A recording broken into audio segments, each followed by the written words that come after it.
keep pushing and giving everything I've got to make this happen. Now, I know that some people will say that this isn't a time to focus on the future. And I want to acknowledge that there are important issues to work on in the present. There always will be. So for many people, I'm just not sure there ever will be a good time to focus on the future. But I also know that there are a lot of you who feel the same way that I do. We live for what we're building, and while we make mistakes, we keep learning and building and moving forward. So for all of you who share these values, I dedicate today to you. In my mind, you're the heroes in our society who push the world forward. And as long as I'm running this company, I will do my best to celebrate this spirit and absolutely go for it.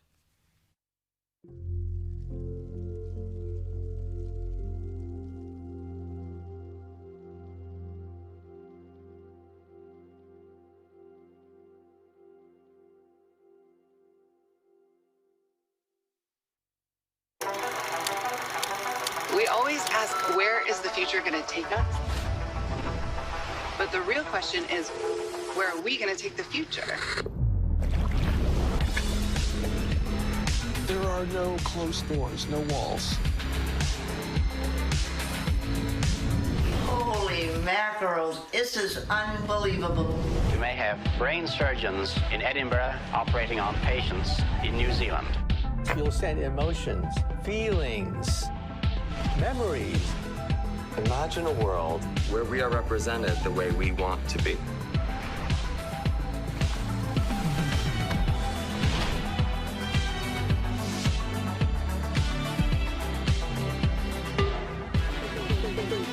You know, in the future, it just feels like long distance won't be so distant.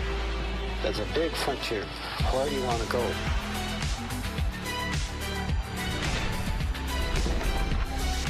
And we're just getting started. Appreciate the past, utilize the present, but don't be afraid to create the future.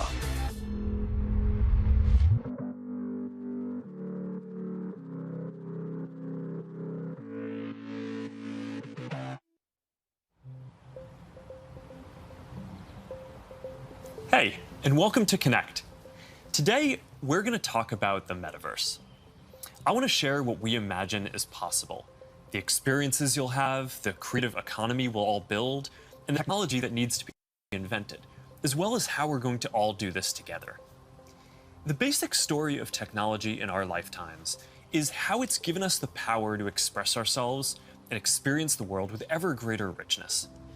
Back when I started Facebook, that mostly meant text that we typed on computers. Then we all got phones with cameras, and the internet became much more visual. And recently, as connections got faster, video has become the main way that we experience content. We've gone from desktop to web to phones, from text to photos to video, but this isn't the end of the line. The next platform and medium will be even more immersive, an embodied internet where you're in the experience, not just looking at it. And we call this the metaverse. And you're going to be able to do almost anything you can imagine.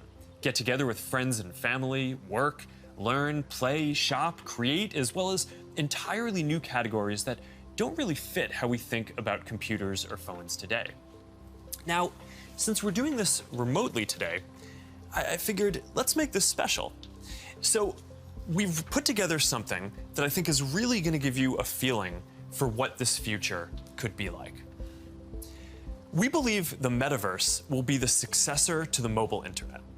We'll be able to feel present, like we're right there with people, no matter how far apart we actually are. We'll be able to express ourselves in new, joyful, completely immersive ways, and that's going to unlock a lot of amazing new experiences. When I send my parents a video of my kids, they're going to feel like they're right in the moment with us, not peering through a little window. When you play a game with your friends, you'll feel like you're right there together in a different world, not just on your computer by yourself. And when you're in a meeting in the metaverse, it'll feel like you're right in the room together, making eye contact, having a shared sense of space, and not just looking at a grid of faces on a screen. That's what we mean by an embodied internet. Instead of looking at a screen, you're going to be in these experiences. Everything we do online today, connecting socially, entertainment, games, work, is going to be more natural and vivid. This isn't about spending more time on screens. It's about making the time that we already spend better. Screens just can't convey the full range of human expression and connection. They can't deliver that deep feeling of presence. But the next version of the internet can. That's what we should be working towards. Technology that's built around people and how we actually experience the world and interact with each other. That's what the metaverse is all about. Now, the best way to understand the metaverse is to experience it yourself, but it's a little tough because it doesn't fully exist yet. Some of the basic building blocks are here though, and others are starting to emerge as we speak. We're starting to get a sense of how it could all come together and what it could feel like. So today we're going to do something a little bit different. Rather than just focusing on this year's products like a normal keynote, we're going to talk about the future. So let's start by exploring what different kinds of metaverse experiences could feel like, starting with the most important experience of all, connecting with people.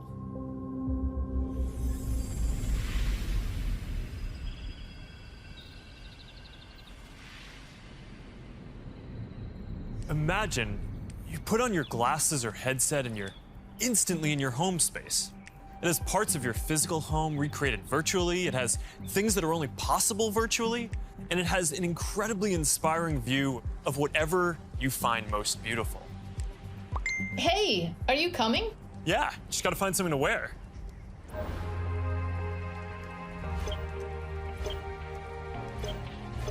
All right, perfect. Boy. Oh, hey, Mark. Hey, what's going on? Hey, Mark. What's up, Mark? Whoa, we're floating in space? Uh-huh. Who made this place? It's awesome. Right? It's from a creator I met in LA. This place is amazing. Boz, is that you? Of course it's me. You know I had to be the robot, man. I thought I was supposed to be the robot. Whoa. I knew you were bluffing. Hey, wait. Where is Naomi? Let's call her. Naomi. Hey, should we deal you in? Hey. Sorry, I'm running late, but you gotta see what we're checking out. There's an artist going around Soho hiding AR pieces for people to find. 3D street art? That's cool. Send that link over so we can all look at it. This is stunning. Dude, that is something. That's awesome. Wow. I love the movement. Wait, it's disappearing. This is amazing. Hold on, I'll tip the artist and they'll extend it. Wow, brilliant. If you guys like it here, I have another room that you're gonna love. Check out this forest room. Huh, let's see it. Koi fish that fly? That's new. This is wild. Hey, one sec, Boz, it's Priscilla. Hey, you have to see this. Beast is going crazy. Oh, I love that guy. We've got to show that to the kids. Can you also send that to my dad? I'll message him. All right, see you at home. This place is great, Boz, but there's something I got to get back to. All right, so that's a glimpse of a few ways that we're going to be able to get together and socialize in the metaverse. It's a ways off, but you can start to see some of the fundamental building blocks take shape. First, the feeling of presence. This is the defining quality of the metaverse. You're going to really feel like you're there with other people. You'll see their facial expressions, you'll see their body language, maybe figure out if they're actually holding a winning hand. All the subtle ways that we communicate that today's technology can't quite deliver. Next, there are avatars, and that's how we're going to represent ourselves in the metaverse. Avatars will be as common as profile pictures today, but instead of a static image, they're going to be living 3D representations of you. Your expressions, your gestures, that are going to make interactions much richer than anything that's possible online today. You'll probably have a photorealistic avatar for work, a stylized one for hanging out, and maybe even a fantasy one for gaming. You're going to have a wardrobe of virtual clothes for different occasions, designed by different creators and from different apps and experiences. Importantly, you should be able to bring your avatar and digital items across different apps and experiences in the metaverse. Beyond avatars, there is your home space. You're going to be able to design it to look the way you want, maybe put up your own pictures and videos and store your digital goods. You're going to be able to invite people over, play games and hang out. You'll also even have a home office where you can work. Your home is your personal space from which you can teleport to anywhere you want. Now, speaking of teleporting, There are going to be all kinds of different spaces that people make. Rooms like the ones that we just saw, but also games and whole worlds that you can teleport in and out of whenever you want. Teleporting around the metaverse is going to be like clicking a link on the internet. It's an open standard. In order to unlock the potential of the metaverse, there needs to be interoperability. And that goes beyond just taking your avatar and digital items across different apps and experiences, which we are already building an API to support. You want to know that when you buy something or create something, that your items will be useful in a lot of contexts, and you're not going to be locked into one world or platform. You want to know that you own your items, not a platform. Now, this is going to require not just technical work, like some of the important projects that are going on around crypto and NFTs in the community now. It's also going to take ecosystem building, norm setting, and new forms of governance, and this is something that we're really going to focus on. Privacy and safety need to be built into the metaverse from day one. You'll get to decide when you want to be with other people, when you want to block someone from appearing in your space, or when you want to take a break and teleport to a private bubble to be alone. You're going to be able to bring things from the physical world into the metaverse. Almost any type of media that can be represented digitally, photos, videos, art, music, movies, books, games, you name it. Now, lots of things that are physical today, like screens, will just be able to be holograms in the future. You won't need a physical TV, it'll just be a $1 hologram from some high school kid halfway across the world. And you'll be able to take your items and project them into the physical world as holograms in augmented reality too. You're going to be able to move across these different experiences on all kinds of different devices, sometimes using virtual reality so you're fully immersed, sometimes using augmented reality glasses so you can be present in the physical world as well, and sometimes on a computer or phone so you can quickly jump into the metaverse from existing platforms. There are going to be new ways of interacting with devices that are much more natural. Instead of typing or tapping, you're going to be able to gesture with your hands, say a few words, or even just make things happen by thinking about them. Your devices won't be the focal point of your attention anymore. Instead of getting in the way, they're going to give you a sense of presence in the new experiences that you're having and the people who you're with. And these are some of the basic concepts for the metaverse. And while this may sound like science fiction, we're starting to see a lot of these technologies coming together. In the next 5 or 10 years, a lot of this is going to be mainstream. And a lot of us will be creating and inhabiting worlds that are just as detailed and convincing as this one on a daily basis. So even though it's still a long way off, we're starting to work on some of these foundational concepts today. Horizon is the social platform that we're building for people to create and interact in the metaverse. One part of this is Horizon Home, which is our early vision for a home space in the metaverse. Horizon Home is the first thing that you'll see when you put on your Quest headset. Today, there are already a bunch of options to choose from, and in the future, anyone will be able to create one. We've just called it Home until now because it's been missing something very important: people. Soon, we're going to be introducing a social version of Home, where you can invite your friends to join you as avatars. You'll be able to hang out, watch videos together, and jump into apps together. Then there is Horizon Worlds, which is where you can build worlds and jump into them with people. Horizon is designed to make it possible for everyone to create, and we're already seeing people build some really interesting experiences, from creating new games together to throwing surprise parties in VR that family and friends around the world can join. We started rolling out Horizon Worlds in beta last year, and we're adding more people and more worlds every day. And we also just launched Horizon Workrooms earlier this year for collaboration. Beyond Horizon, we're also making it easier to communicate with your friends across different layers of reality. This year, we're bringing messenger calls to virtual reality. You're going to be able to invite your friends to a messenger call, and soon you'll be able to explore somewhere together or join a game. Now, these are the kinds of tools that need to get built so that you can jump into the metaverse with your friends from anywhere. And they're going to unlock some pretty amazing experiences. Now, let's move on from some of these basic concepts and people just connecting to a completely different set of experiences around entertainment and gaming.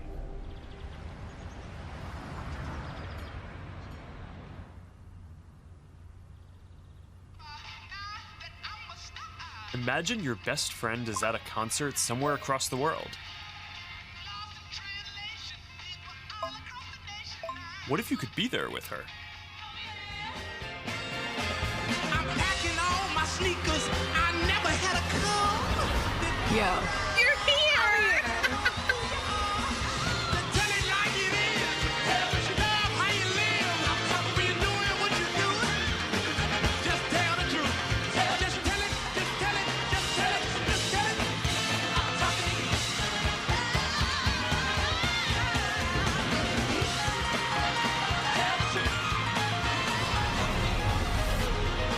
After party passes?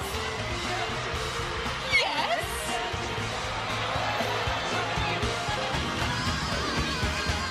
I want you to tell it like it is. Love how you live. When you're doing what you do, just tell the truth.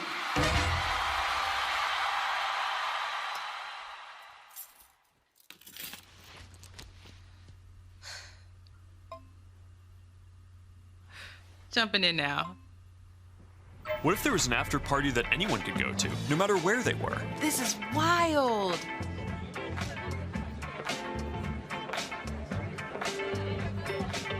Hey, check this out. Charity auction happening. Oh, there's swag. And when you go to the after party, you could connect with other fans, hear new versions of your favorite songs, and check out the merch that just dropped. Ooh, I like that one. Well, now you gotta get it. You can start to see how the metaverse is going to enable richer experiences by letting us add new layers to the world that we can interact with. Creators and artists are going to be able to connect with their audiences in new ways and really bring them into these shared experiences. Now, there's a lot that needs to get built to create experiences like this, but we're working on some of these pieces right now with Spark AR. First, we're building tools that creators can use to place digital objects into the physical world and let people interact with them. And rather than just simple visual effects, new creator capabilities will support 3D objects that can respond and react realistically, including a realistic sense of depth and occlusion. In the next year, we're also adding the ability for creators to connect different physical locations into cohesive augmented reality storytelling experiences, like guided tours or scavenger hunts. We're also building a Horizon marketplace, where creators can sell and share 3D digital items. And our hope is that this will enable a lot more commerce and help grow the overall metaverse economy. Because at the end of the day, it is really the creators and developers who are going to build the metaverse and make this real. And to make sure that there's an ecosystem that can sustain hundreds of thousands of people working on this, which is what we're going to need to bring this to life, then it's critical that creators and developers can make a good living doing this work. Now, if you ask people today what they thought the metaverse was, a lot of people would probably say it was a Spider-Man movie. But the people who actually follow the space would say it's about gaming. And that's because gaming provides many of the most immersive experiences, and it is the biggest entertainment industry by far. Gaming in the metaverse is going to span from immersive experiences in fantasy worlds to bringing simple games into our everyday lives through holograms. Maybe you'll play old games in new ways. So, Barcelona, huh? Well, it's not New York, but I like it. New York misses you. What's that? I said, let me put my game face on so I can beat you. Okay. Check. I gotta try another game face next time. Maybe you'll go head-to-head with players from around the world. Like a shop. Some call it skill. Keep talking. Or maybe you'll do things that aren't even possible in gaming today.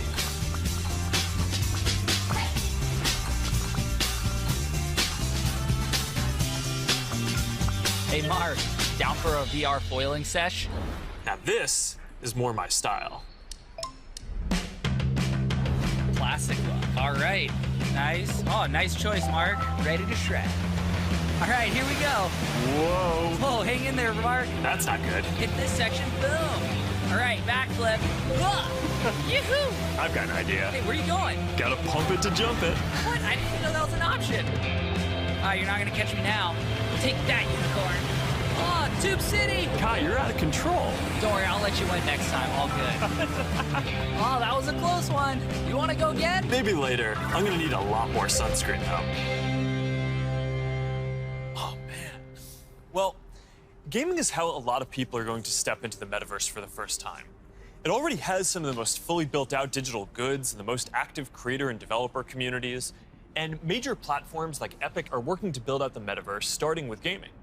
For our part, we're heavily investing in building a healthy VR and AR ecosystem, so the game studios can keep building and gaming creators can keep creating. Now, Deb from our studios team is joining me. Deb, do you want to take us through some of the exciting games in the pipeline for Quest? Absolutely.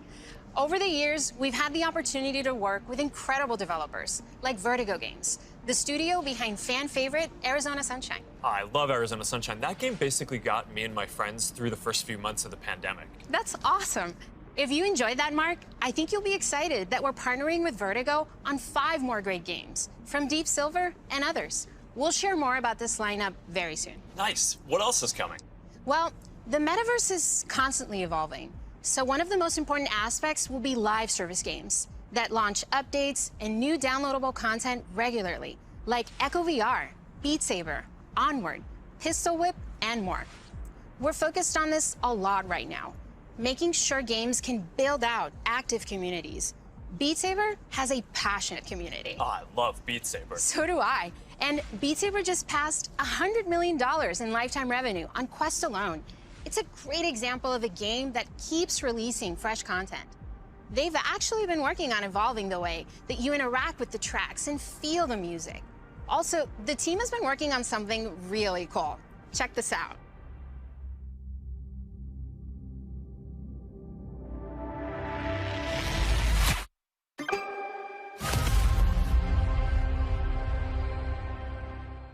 I can't wait to play this.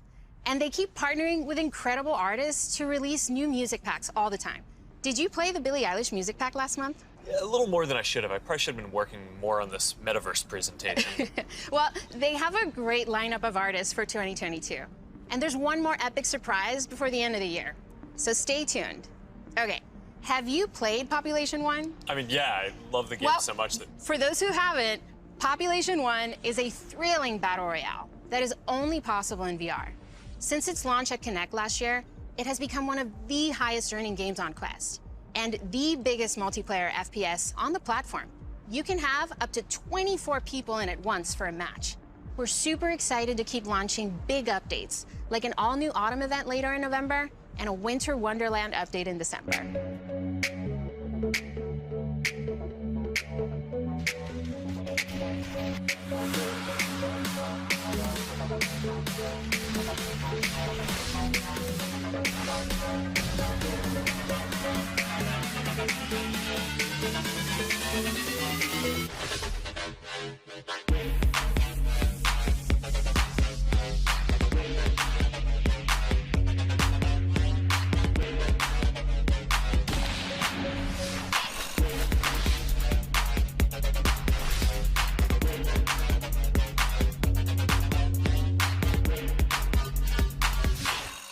Okay, here's something I know our community has been waiting for. Lay it on us. All right, this is a title from the Warp Frog team. This is the team that set the standard for VR combat physics when it launched on Rift in 2019. That's right, Blade and Sorcery Nomad, the built for VR medieval fantasy sandbox that pairs magic with melee, is launching on Quest later this year.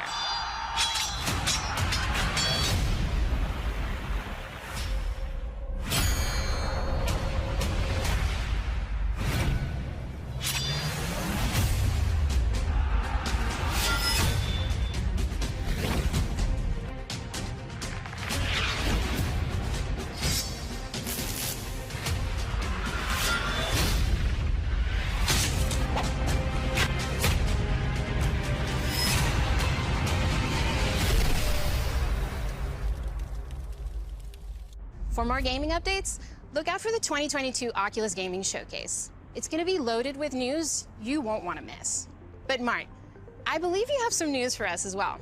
Yeah, you know, I have to say, it's really impressive to see this lineup come together over the last few years, but there's one project that I'm really looking forward to. Yeah, this is one of the all-time greats, and we've been working for years to bring it to Quest. I'm excited to announce that the Rockstar Games classic Grand Theft Auto San Andreas is in development for Quest 2. This new version of what I think is one of the greatest games ever made will offer players an entirely new way to experience this iconic open world in virtual reality. That's it, Mark. I'm moving to the metaverse. All right, thanks, Deb. This is going to be amazing. Now, a lot of the most interesting games out there take advantage of how you can move around physically. Being able to look anywhere, move freely, it's just a fundamentally different experience from staring at a screen. This quality of being physically embodied and able to interact with the world and move around inside it, that opens up some completely new experiences that didn't really make sense before on 2D phones or computers. And one example that we are seeing take off is fitness. And speaking of that, I think it's time for my workout. A lot of you are already using Quest to stay fit. It lets you work out in some completely new ways. It's kind of like a Peloton, but instead of a bike, you just have your VR headset, and with it, you can do anything from boxing lessons to sword fighting to even dancing.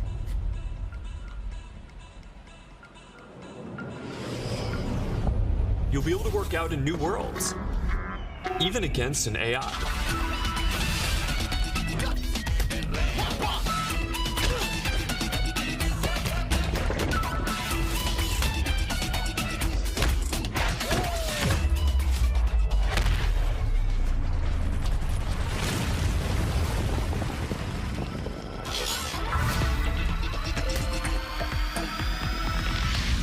Maybe you'll get some friends together for some 3-on-3.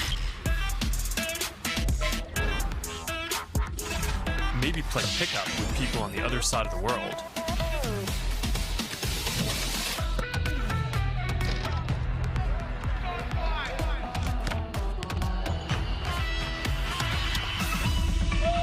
Or imagine your Facebook cycling group does an AR charity ride. Let's go! Complete with a leaderboard. Maybe you'll be able to train with the best, like you're right there with them. Like Lee Kiefer, Olympic gold medalist. On guard. Fence. Don't be scared this time.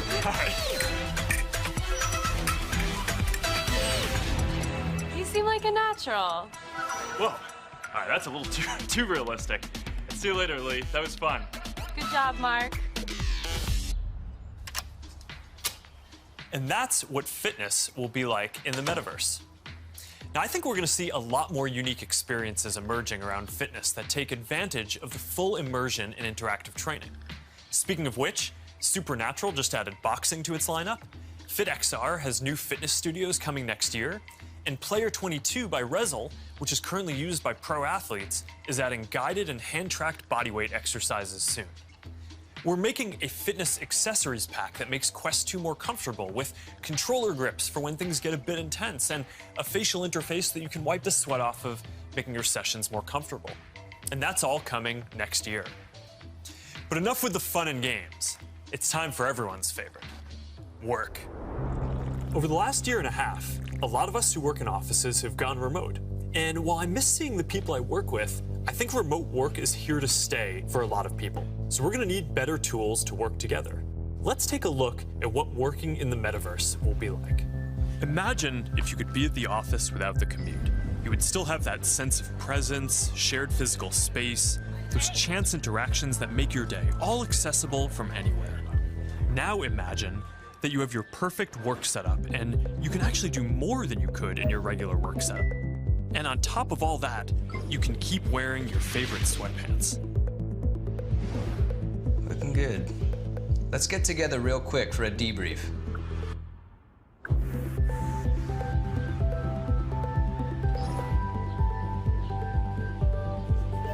I'm free now. Let's jump in. Hi. Hey. So what do we think?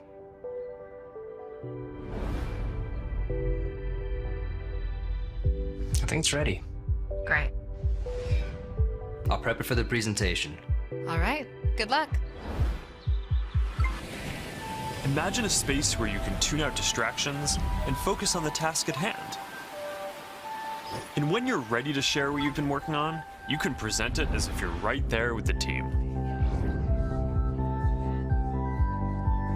Wait, where's Mark? I think he's in the middle of something. You can already see some of these elements in Horizon Workrooms, which we launched a couple of months ago. Later this year, we plan to introduce room customization, so you can put your own logos and posters in your workrooms. We're also introducing a new office space in Horizon Home, for when you want your perfect workspace to do some focused work or just cross a few things off your to-do list. We're also announcing 2D progressive web apps for the Quest Store, and as a new developer frameworks, they're easier to build.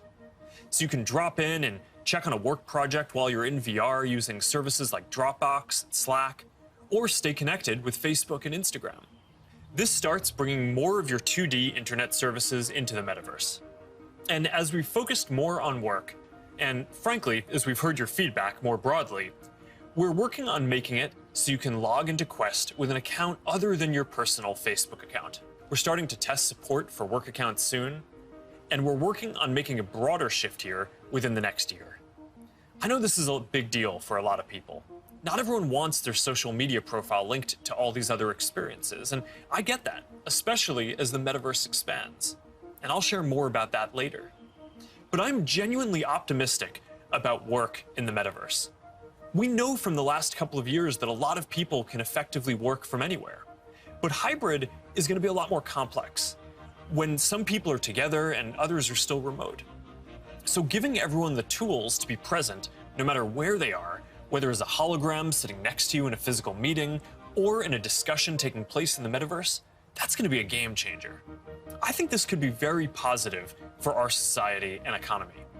Giving people access to jobs in more places, no matter where they live, will be a big deal for spreading opportunity to more people. Dropping our daily commutes will mean less time stuck in traffic and more time doing things that matter. And it'll be good for the environment. Actually, if you travel for work and working in the metaverse means that you just take one less flight each year, that's probably better than almost anything else that you can do for the environment. I think working in the metaverse is going to feel like a huge step forward. And these dynamics, like the ability to teleport places with people and interact around shared projects in virtual space, they're going to be valuable in a lot of other categories of experiences too. So now Marnie, our Chief Business Officer, is going to take us through some of them. Thanks, Mark. We'll see you in a minute. What if you could learn about anything in the world just by bringing it closer to you? So, we're gonna have an astrophysicist in the family. Actually, I have to write this paper. Will you help me? Let's take a closer look. What part of the solar system are we talking about? Saturn. If you were taking astrophysics, you could study in the metaverse. Did you know the rings are made up of billions of icy particles? Really? Look at this.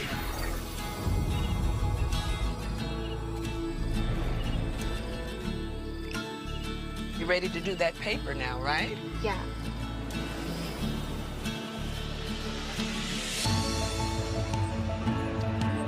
In the metaverse, you'll be able to teleport not just to any place, but any time as well. Ancient Rome. Imagine standing on the streets, hearing the sounds, visiting the markets, to get a sense of the rhythm of life over 2,000 years ago. Imagine learning how the Forum was built by actually seeing the Forum get built right in front of you.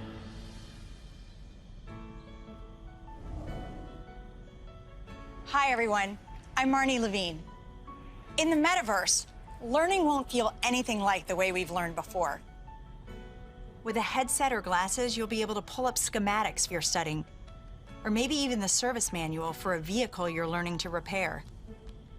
Let's say you're a med student or a doctor. With apps like OSO VR, you can learn new techniques in surgery firsthand, practicing until you get it right. Or if you're studying earth science, You could swim through the Great Barrier Reef, get up close to Earth's mightiest insects with your instructor, David Attenborough, whose VR documentary is playing now in Oculus TV.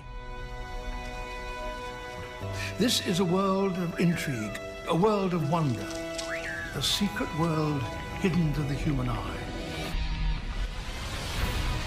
Explore the extraordinary world of Micro Monsters 3D with me, David Attenborough. This is just one of the ways we're going to learn in the future.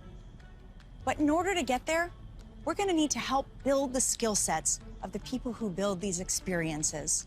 So we're setting aside $150 million to train the next generation of creators to build immersive learning content and increase access to devices.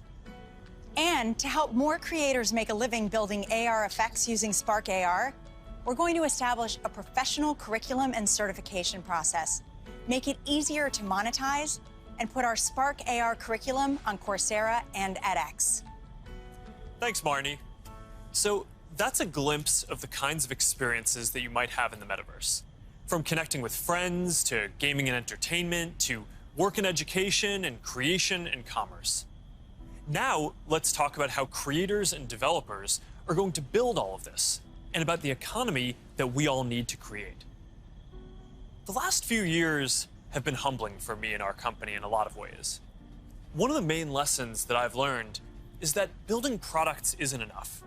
We also need to help build ecosystems so that millions of people can have a stake in the future, can be rewarded for their work, and benefit as the tide rises, not just as consumers, but as creators and developers. But this period has also been humbling because as big of a company as we are, we've also learned what it is like to build for other platforms. And living under their rules has profoundly shaped my views on the tech industry. Most of all, I've come to believe that the lack of choice and high fees are stifling innovation, stopping people from building new things, and holding back the entire internet economy. We've tried to take a different approach. We want to serve as many people as possible, which means working to make our services cost less, not more. Our mobile apps are free. Our ads business model is an auction which guarantees every business the most competitive price possible. We offer our creator and commerce tools either at cost or with modest fees to enable as much creation and commerce as possible. And it's worked. Billions of people love our products. We have hundreds of millions of businesses on our platform, and we have a rapidly growing ecosystem and a thriving business. That's the approach that we want to take to help build the metaverse too. We plan to continue to either subsidize our devices or sell them at cost to make them available to more people. We'll continue supporting sideloading and linking to PCs so consumers and developers have choice rather than forcing them to use the Quest store to find apps or reach customers. And we'll aim to offer developer and creator services with low fees in as many cases as possible so we can maximize the overall creator economy, while recognizing that to keep investing in this future, we'll need to keep some fees higher for some period to make sure that we don't lose too much money on this program overall. After all, while a growing number of developers are already profitable, we expect to invest many billions of dollars for years to come before the metaverse reaches scale. Our hope, though, is that if we all work at it, then within the next decade, the metaverse will reach 1 billion people, host hundreds of billions of dollars of digital commerce, and support jobs for millions of creators and developers.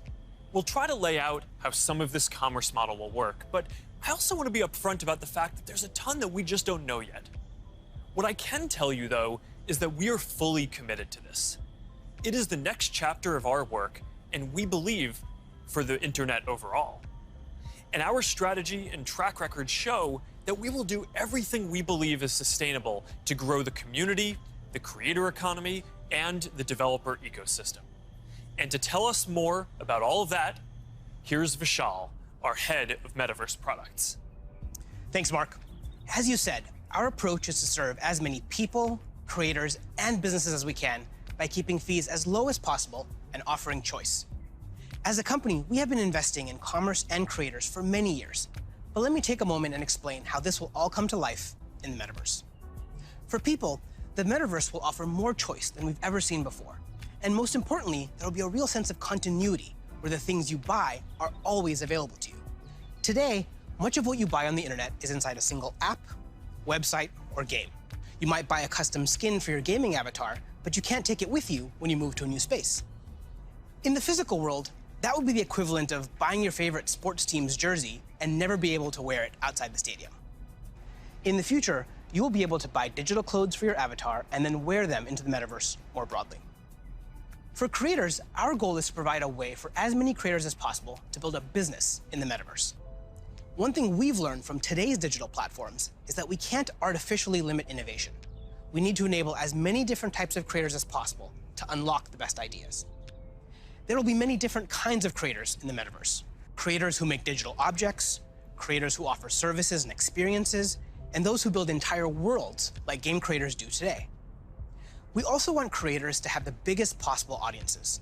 If a creator designs a signature effect to surround avatars, their fans should be able to buy it and then visit different spaces to show it off to their friends.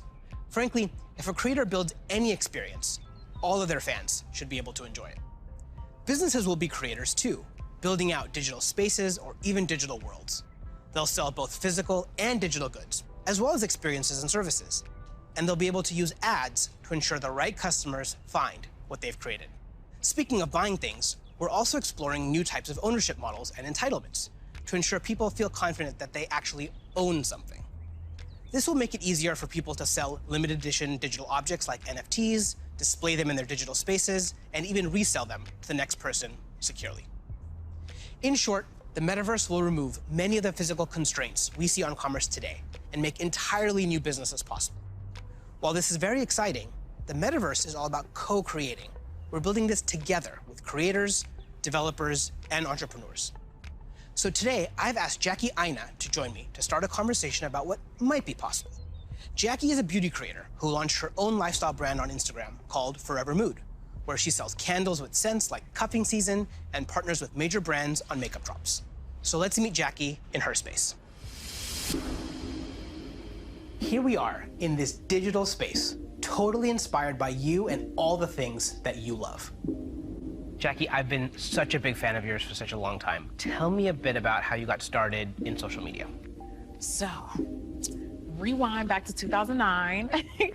As it pertains to like beauty, I would go to like a makeup counter or go makeup shopping, and I always felt rejected, always felt othered. So I got so frustrated that eventually I was like, you know what? Not only am I gonna like not listen to them, but I'm gonna show other people how I'm making it work with my skin tone too. How did you go from creating content, creating videos, to a product? You just, have a brand called Forever Mood. It's huge on Instagram shopping. So Forever Mood was not only a bit of a love letter to me and my relationship with my mom. That's how we bond, was through fragrance ever since childhood. But it's been doing amazing, and we've actually been getting a lot of support. Jackie, this space is pretty magical, and I know it kind of reflects the stuff you love. Like, tell me a bit about what you love and why this represents you. Okay, so first thing, color is everything. I love pastels. You can see it in the brand. You can see it like a lot of times in what I wear. With the metaverse, when we're curating collections or even just brainstorming, this would be a great way to like gather us all together and literally kind of create atmospheres and environments and moods to just kind of enhance creativity. And then if I can invite people, it would be like inviting them in my home. You know what I mean? It'd be like bringing them into a piece of me. So I would want them to feel some of the things that I feel when I step into my house or when I light my candles. Interacting with people in comments and having a conversation is a way to kind of get your fan excited about interacting with you, but also you feel like you get a connection to your community. Too. Yeah. And so this idea of reaching kind of into the comment section and pulling a fan in and having a conversation is pretty powerful. And, and it humanizes that person on the other end, of that comment. And I think there's a really interesting opportunity to think about how we build community and how we engage with our fans in a really deep way, as opposed to just through a comment box. Imagine for your biggest fans, you could have an exclusive launch party where anyone could visit, no matter where they were in the world. I love that, because when we first launched the brand, everything was shut down because obviously quarantine, couldn't go anywhere. And I had this idea of doing like pop-ups for Forever Mood where we would have a room inspired by each scent. And now, anyone from anywhere in the world could come and feel what you just described. Have that feeling, have that sense, really get into that mood. Also, you have your greatest fans, the people that care a lot about you, the ability to reach new customers, use advertising to keep growing your business. And you could also drop an exclusive product in the metaverse, where only available to your most ardent fans who paid special access to get to that product. That's dope. Commerce is going to be a big part of the metaverse. You'll be able to sell both digital and physical products. The butterfly effect transports us someplace magical.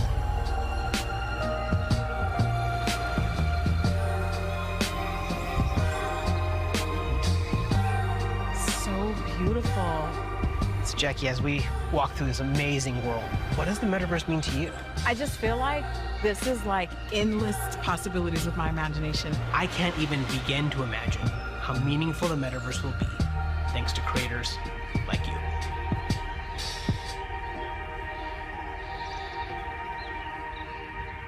There's a lot here to be excited about. Just like the internet today, more people are going to have the freedom to find a business model that works for them, whether that's custom work, tipping, subscriptions, ads, or other monetization tools that may only make sense in the metaverse.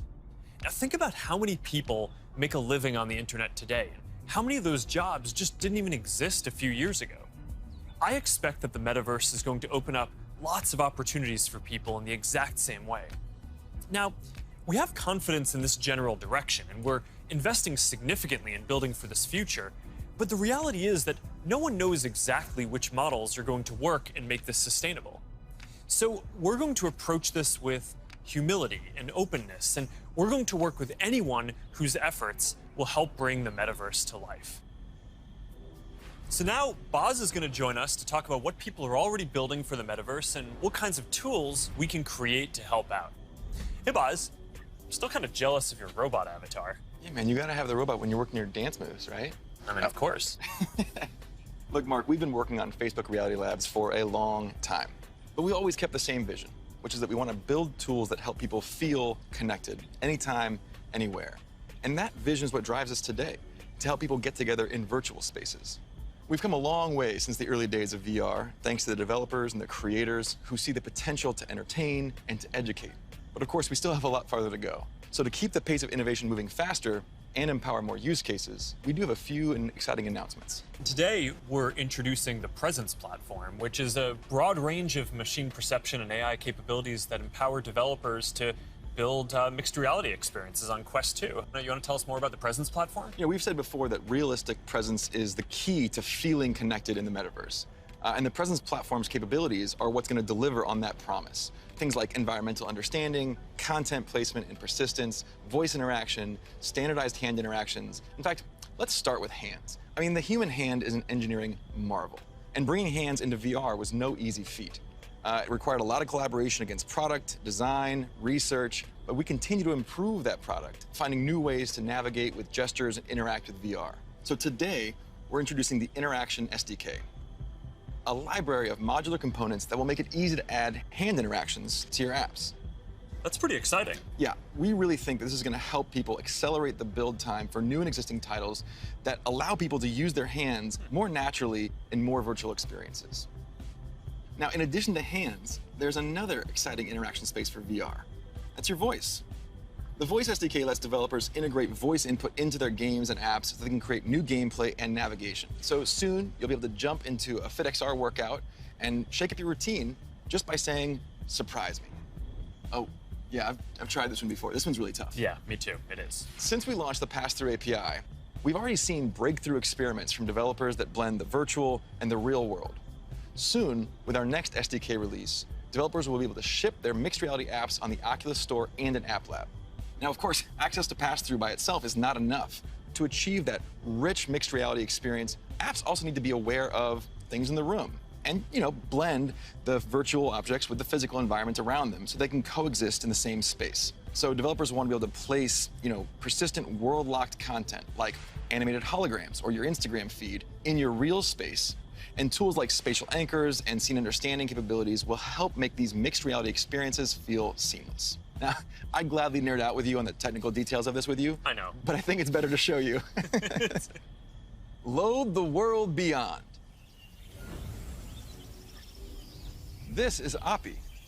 Oppie, come on, Oppie. Who's a good persistent state virtual object layered on an interactive pass-through environment? Oh, you are. Yes, you are. Oppie, sit. Pets in the metaverse, man. Just as stubborn as they are in the physical world. You know, Boz, I always really wanted a forest in my living room. Did you? Not really. I'm looking forward to how developers are going to be able to build a new generation of mixed reality experiences on Quest 2. And it also gives us a glimpse of the kind of worlds that people are going to be able to build. Now let's talk about augmented reality. With Spark, we really focused on those use cases that allow people to both stay engaged with the world around them, but also stay connected to the people that they're not around. And creators are really leading the way here. And we're doing everything we can to support them with our know-how, with our resources, and of course, with tools. And for more on that, I'd like to say hi to Sue, the product director at Facebook Reality Labs and the head of Spark AR. Thanks, guys. Spark AR is focused on building AR experiences that empower people to be more connected and at the same time, more present with the world around them. And creators are helping us build these experiences of today while exploring the possibilities of tomorrow. Fundamentally, we're democratizing AR creation and enabling a global community with the tools and knowledge necessary to develop the AR content and experiences that people love to use. Programs like AR Curriculum enrolled over 22,000 creators in less than a year, and we're adding additional programming to support more advanced creators. And the depth and breadth of content would not be possible without these creators. In 1 week alone, you'll see effects that bring moments like landing on Mars or the launch of a new album to life, all by tapping into everyone's imaginations. We're also powering experiences across Facebook, so imagine playing that AR battleship game from your phone with a friend in the metaverse or on an augmented call. How cool, right? Right now, we have over 600,000 creators in our community with diverse needs and motivations for using AR to engage with their fans and audiences. We know people, more than 700 million monthly across the Facebook family of apps, are already using AR a ton. We see over 80 billion effects applied per month, and we want to make it even easier for anyone to find their spark. So we created a tool, codenamed Polar, that makes AR creation possible for novice creators who have no prior experience in art, 2D or 3D design, or programming. Think paint by numbers. So creators whose first love might be photography, video, or dance can enhance their content for their own special effects. And that's an important piece of this vision and this community. It's open to anyone and everyone who's curious. And the metaverse is well positioned to be a strong digital economy for creators from all walks of life. This is primitive to a functioning metaverse. And we want to make sure creators are ready to share their creativity and capitalize on this emerging opportunity from day one. Thanks, Sue. So that's some of the software platform that needs to get built to deliver the metaverse. But there are other important considerations here too. Hey, Nick. Hey, Mark. Hope I'm not interrupting. You got a sec? Have you got Oppie with you? I think Oppie's still in the virtual forest, but I always have time for you. What's going on? Look, I just love the presentation so far. It's such visionary stuff. But as you mentioned early on, with all big technological advances, there are inevitably going to be all sorts of challenges and uncertainties. And I know you've talked about this a bit already, but people want to know how we're going to do all this in a responsible way, and especially that we play our part in helping to keep people safe and protect their privacy online. Yeah, that's right. This is incredibly important. The way I look at it is that in the past, the speed that new technologies emerged sometimes left policymakers and regulators playing catch-up. So on the one hand, companies get accused of charging ahead too quickly, and on the other, tech people feel that progress can't afford to wait for the slower pace of regulation. And I really think that it doesn't have to be the case this time round, because we have years until the metaverse we envision is fully realized. So this is the start of the journey, not the end. Like I said earlier, interoperability, open standards, privacy, and safety need to be built into the metaverse from day one. And with all the novel technologies that are being developed, everyone who's building for the metaverse should be focused on building responsibly from the beginning. This is one of the lessons that I've internalized from the last 5 years. It's that you really want to emphasize these principles from the start. So at Connect last year, Boz outlined our responsible innovation principles, and the first one was never surprise people. Right, and that means being transparent about how things work, what data is collected, and how that data is used over time. It also means giving people easy-to-use safety controls, as well as age guidance and parental controls for when youngsters are using these products. And we're spending a lot of time talking with experts and getting perspectives from outside the company on what we're building, even before we build it. And this is about designing for safety and privacy and inclusion before the products even exist. And one example is what we're doing with Project Aria, our research device that helps inform the AR glasses that we're building. We're also funding external research on this. You know, last year we announced grants for research on the impact of AR, VR, and smart devices on people who aren't currently using them, especially communities whose perspectives have often been overlooked, as well as best practices for creating inclusive environments in virtual spaces. And this year, we're opening up support for even more research, because we need those independent perspectives to make sure that we're living up to another one of our principles: consider everyone. And that point is so important, because this is a collaborative exercise. And in particular, we need to make sure the human rights and civil rights communities are involved. So these technologies are built in a way that's inclusive and empowering. One of the advantages of starting right now is that we can collaborate with people at the very early stages of development, like what we're doing through the new fund that you announced a few weeks ago. Yeah, the XR Programs and Research Fund. It's a 2-year, $50 million investment in programs and external research with organizations all over the world, like Howard University, Women in Immersive Tech, Africa No Filter, and universities in Seoul, Hong Kong, and Singapore. And this is crucial because, as we've said, the metaverse isn't something we're building so much as it's something we're building for. Across the industry, we need to bring that same imagination and commitment to building for interoperability, openness, safety, and privacy as we do for all the other product aspects of the metaverse. These have to be fundamental building blocks, just like the other software and experiences that we've been talking about. Right. All right, thanks, Nick. So, one thing that we haven't talked about much yet is the future of hardware that will help bring the metaverse to life. We're working on multiple new products to advance the state of the art, unlock richer social interactions, and make it a lot easier to be productive. That must be Angela, our head of VR devices. Hey, Angela. Hey, Mark. Is that what I think it is? I sure hope it is. All right, come on in. So, what do you think is the most exciting thing that we're working on right now? That's hard to say. You know, we have such an exciting pipeline.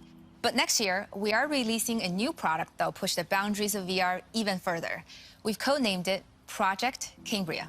So this isn't the next Quest. It's going to be compatible with Quest, but Cambria will be a completely new, advanced, and high-end product, and it'll be at the higher end of the price spectrum, too. Our plan here is to keep building out this product line to release our most advanced technology before we can hit the price points that we target with Quest. All right, so let's talk about some of the new advances here. Yeah, sure. There's a ton of new tech going into Cambria. For example, your avatar will be able to make natural eye contact and reflect your facial expressions in real time. This way, people you're interacting with will have a real sense of how you're actually feeling. It does mean building more sensors into a form factor that's comfortable to wear for a while. And because we want VR to be for everyone, we also have to make sure avatars represent a diverse set of human facial features and skin tones, as well as paying attention to things like glasses and beards that might get in the way of some of the sensors. So that's going to be a big step forward for social presence, and I'm really glad that we're focused on making it inclusive from the start. Now, what about unlocking more mixed reality experiences? I mean, imagine working at your virtual desk with multiple screens while seeing your real desk so clearly that you can pick up a pen and write notes without taking your headset off. Or, you're doing a workout with a virtual instructor in your living room. It's going to be so cool. We're already seeing the potentials of these kinds of experiences today as people are building for our pass-through API. But with Cambria, we'll be taking this to the next level with high-resolution, colored, mixed reality pass-through. We essentially combine an array of sensors with reconstruction algorithms to represent your physical world in the headset with a sense of depth and perspective.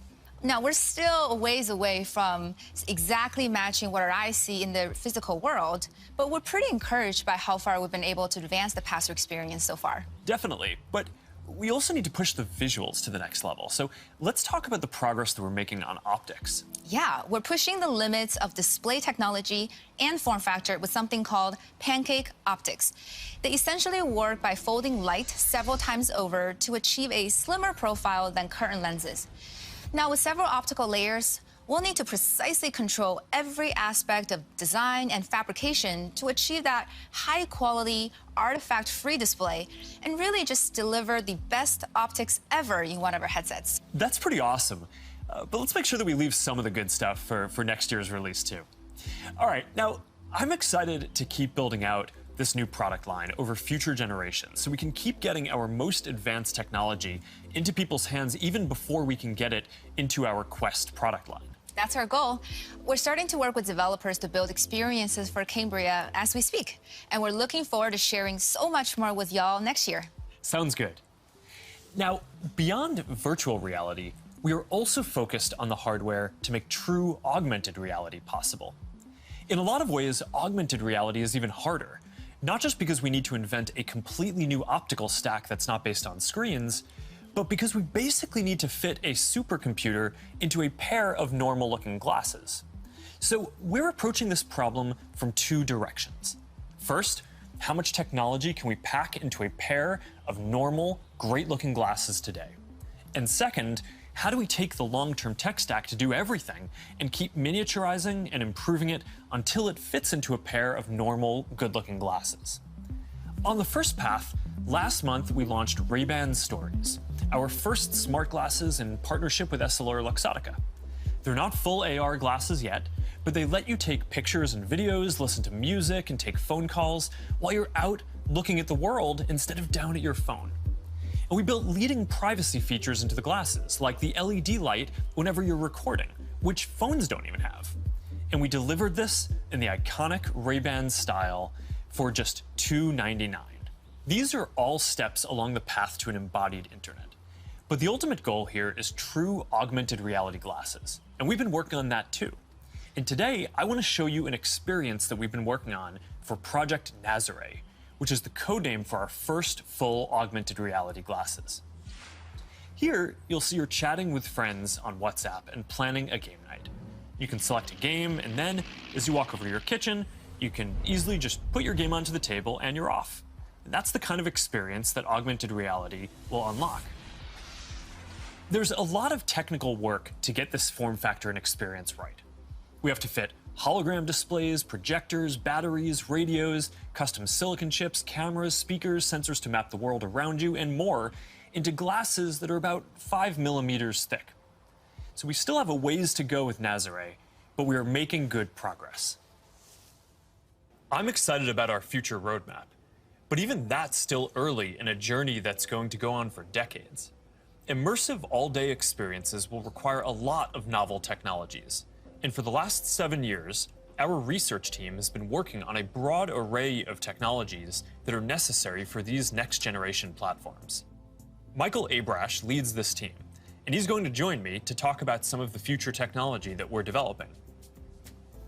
Hey, Michael, do you want to take everyone through our roadmap? Sure. That covers a lot of ground, though. It's going to take about a dozen major technological breakthroughs to get to the next generation metaverse, and we're working on all of them. Displays, audio, input, haptics, hand tracking, eye tracking, mixed reality sensors, graphics, computer vision, avatars, perceptual science, AI, and more. Yeah, you're right. That's a lot. We probably only have time for a couple right now. You want to pick a few? Well, I think the metaverse is really going to be first and foremost about connecting people. So I'd say let's start with avatars. Yeah, I agree. The goal here is to have both realistic and stylized avatars that create a deep feeling that we're present with people. Exactly, and we've shown codec avatars before. Well, what can your face do? Can you show us? Well, I've always hoped you would ask me that question. And it's a remarkable experience to see codec avatars in VR, and photorealistic avatars will be a huge breakthrough. But they're only part of the picture. Yeah, because you're not always going to want to look exactly like yourself. That's why people shave their beards, dress up, style their hair, put on makeup, or get tattoos. And of course, you'll be able to do all of that and more in the metaverse. So this next video shows how we're making progress on part of that with hair and skin rendering and relighting for 3D avatars. She's going for a medical field. I think she was interested into... Now, I want to point out this technology is still very definitely research, but it shows the really high level of fidelity that avatars are ultimately going to need to reach. Notice that you can see the individual pores on his skin. Now, clothing is another important way to express yourself. And whether you want to simulate your actual garments, say you're making a quick call with your grandmother, or maybe you just want to be wearing a stylish blue Oxford shirt like me, you're going to need the ability to simulate clothing. So here's an early look at hand-cloth interaction. And you can see how the movement of the cloth when the hand touches and stretches it is really remarkably accurate. Now, to use your avatar to teleport to a meeting or sit down for a chat in the metaverse, you'll also need realistic virtual spaces to be with people in. So let's look at that. Contrary to how this looks, this is actually not a video of the physical world. It's a 3D reconstruction of a mock apartment, which I guess just became clear when that bowl took off by itself. Exactly. So what you can see here is that a researcher is moving around various objects on the right, and then on the left you can see the high-fidelity real-time rendering of the space in the moving objects on the left without the researcher. So what's critical here is that this is all happening in real time. That's what's novel here, and that's what differentiates it from CGI. So what we've seen so far is pretty awesome, but we all know what we want. We want the whole package, a full-body avatar in a virtual environment, so you're just there. Last year, we showed our very first full-body codec avatar at Connect. Here to tell you more about our progress since then is Yasser Sheikh. Hi there. My name is Yasser, and I direct the Facebook Reality Research Lab in Pittsburgh. Well, that's not completely true. What you're seeing is actually a rendering of my pre-recorded codec avatar. Over the past couple of years, we've made quite a bit of progress with codec avatars. My avatar can now look left, look right, look up, look down, make facial expressions. Here, you can see Elaine is in VR on the right. You can see her view of Yasser's avatar and the reconstructed real-world space that it's in on the left as she moves around the avatar. What you see on the left is an entirely virtual reconstruction. This gives you a sense of a future in which you'll be able to interact with another person's realistic avatar in virtual reality in real time. Now, preventing others from using your avatar will be critical. That's why, even though this is early stage research, we're already thinking about how we could secure your avatar, whether by tying it to an authenticated account or by verifying identity in some other way. All right, so we've talked about what we're going to be able to see, but of course, we also want to be able to actually do things in the metaverse. And while seeing your hands in VR and manipulating virtual objects is a big step forward towards that, then we're going to need an even easier and more intuitive way to interact with virtual content when you're on the go wearing AR glasses. And we believe that neural interfaces are going to be an important part of how we interact with AR glasses. And more specifically, EMG input from the muscles on your wrist combined with contextualized AI. It turns out that we all have unused neuromotor pathways, and with simple and perhaps even imperceptible gestures, sensors will one day be able to translate those neuromotor signals into digital commands that enable you to control your devices. It's pretty wild. So let's take a look at what EMG input is going to be able to do and where we are with it today. This video shows some of the ways that we think that wrist-based neural interfaces can provide an important input tool for AR glasses. So at first, that input is going to just be around enabling basic gestures, click, scroll, select. But As the technology evolves, EMG input could potentially unlock full-speed typing, and it could give you subtle, personalized controls that you can use in any situation. This is genuinely unprecedented technology. So let's look at an early prototype that shows how it could be used in AR. This experimental UI shows for the first time how EMG input could one day allow you to send a message in AR with your hand resting comfortably at your side without ever having to look at a screen.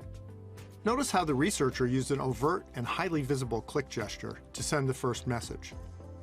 We've made a lot of progress over the last year, and we're now able to do the same thing with the smallest of movements of the hand.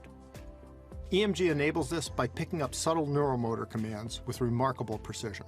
So basically what you're saying is that you're going to be able to send a text message just by thinking about moving your fingers. That's going to be pretty amazing. But I guess it's just one part of the equation, because the other is AI that understands your context and can give you a simple set of choices based on that context. So let's take a look at an AI interaction model that we've built using Project Aria, our initiative to accelerate research into AR glasses and live maps that we talked about last year. Remember the mock apartment we saw earlier? Well, we've indexed every single object in it, including not only location, but also the texture, geometry, and function of each one. We fed all that information into the Project Aria glasses Ming-Fei is wearing in this next demo. And the reason is to simulate how AR glasses will ultimately be able to access data from a 3D map that will help them identify the real-world objects in the space around you and better understand your context so they can help you. What's happening here is that the glasses are calculating where Ming-Fei is in the room, locating and identifying all the nearby objects based on the index mentioned earlier, and figuring out which of those objects Ming-Fei is interested in by observing her eye movements. That contextual information, in turn, enables the system to offer proactive assistance to Ming-Fei in a variety of ways. Here, the system knows that she may want to turn on the TV, so when she clicks while looking at it, the system turns it on. Ultimately, her AR glasses will tell her what her available actions are at any time. Hey assistant, where's my favorite mug? We're also working on a voice interface that will let you locate any object. Here, the system is displaying the current location of the mug. In the future, it might tell her where it is using speech or text, or it might highlight the location in her glasses. Really, it's an early look at the sort of intuitive, low-friction interface that AI plus EMG input will enable in the future. This is how we'll all be interacting one day. Thanks, Michael. That was awesome.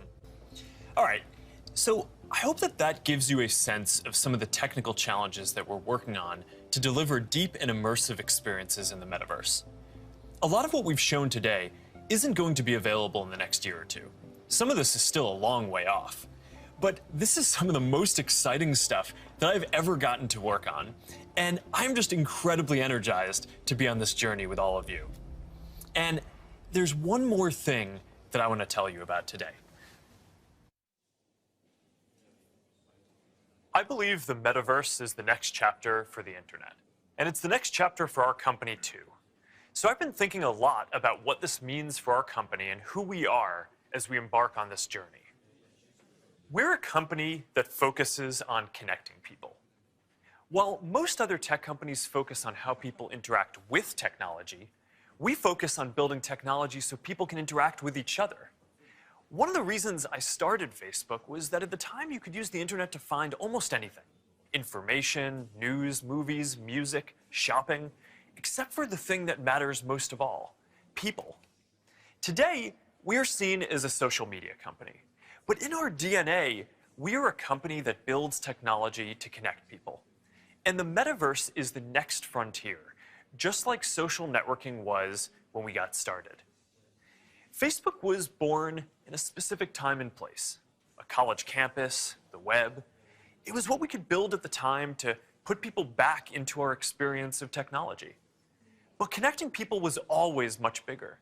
From way earlier on, I remember sitting in middle school classes, sketching in my notebooks, ideas that I wanted to code when I got home. And even though I didn't have the skill or technology to build it yet, it was always clear that the dream was to feel present with the people we care about.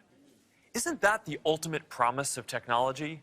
To be together with anyone, to be able to teleport anywhere, and to create and experience anything.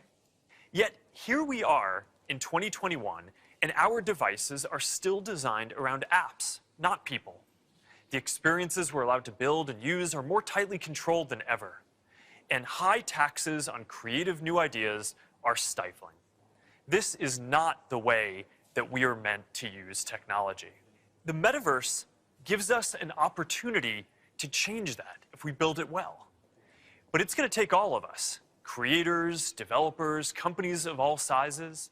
Together, we can finally put people at the center of our technology and deliver an experience where we are present with each other.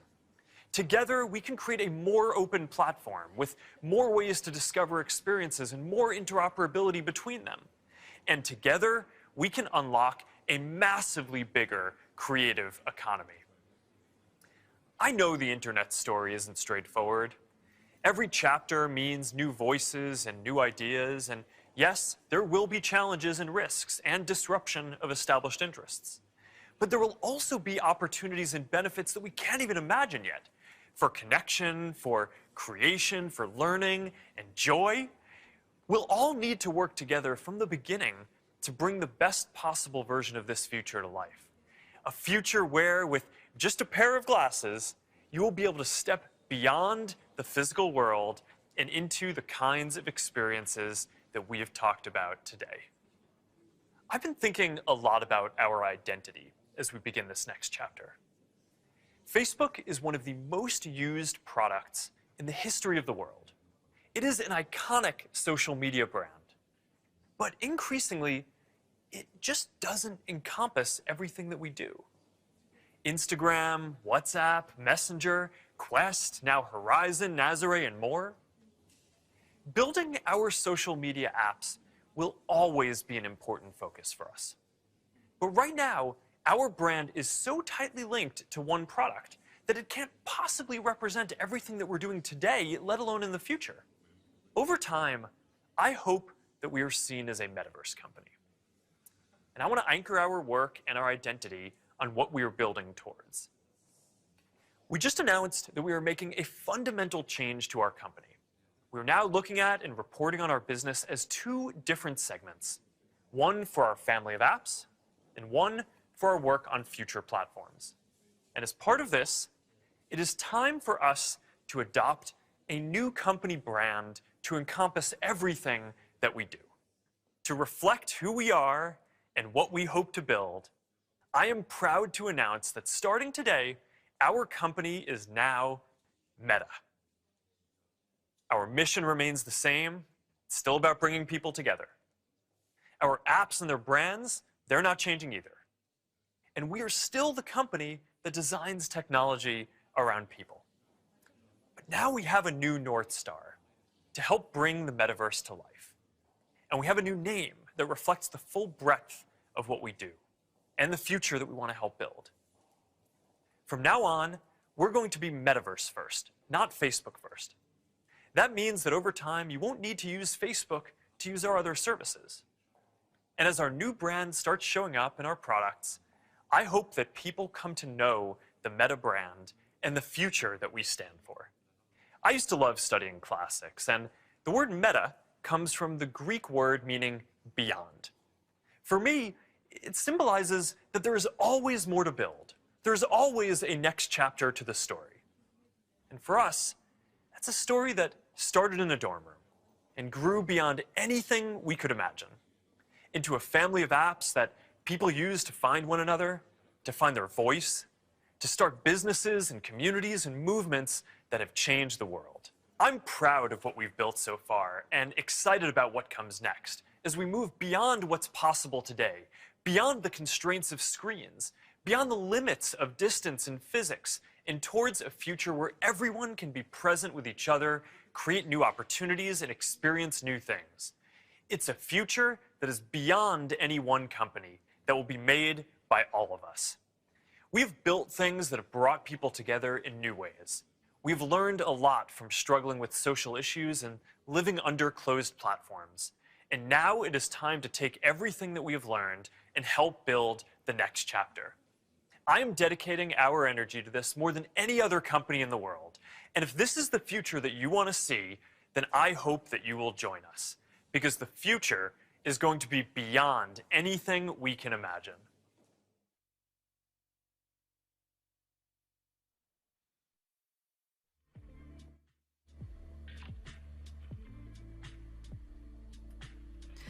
Wow, wow, wow. I hope everyone was sitting down for that announcement. Never a dull moment around here, and I, for one, am already planning how I'll decorate my high-rise in the metaverse, and also updating my business cards. Does anyone actually use those anymore? No? Just me? Okay. Well, what a way to kick things off. And now, to you, our community of creators, developers, and friends, welcome to Connect 2021. I'm Melinda Davenport.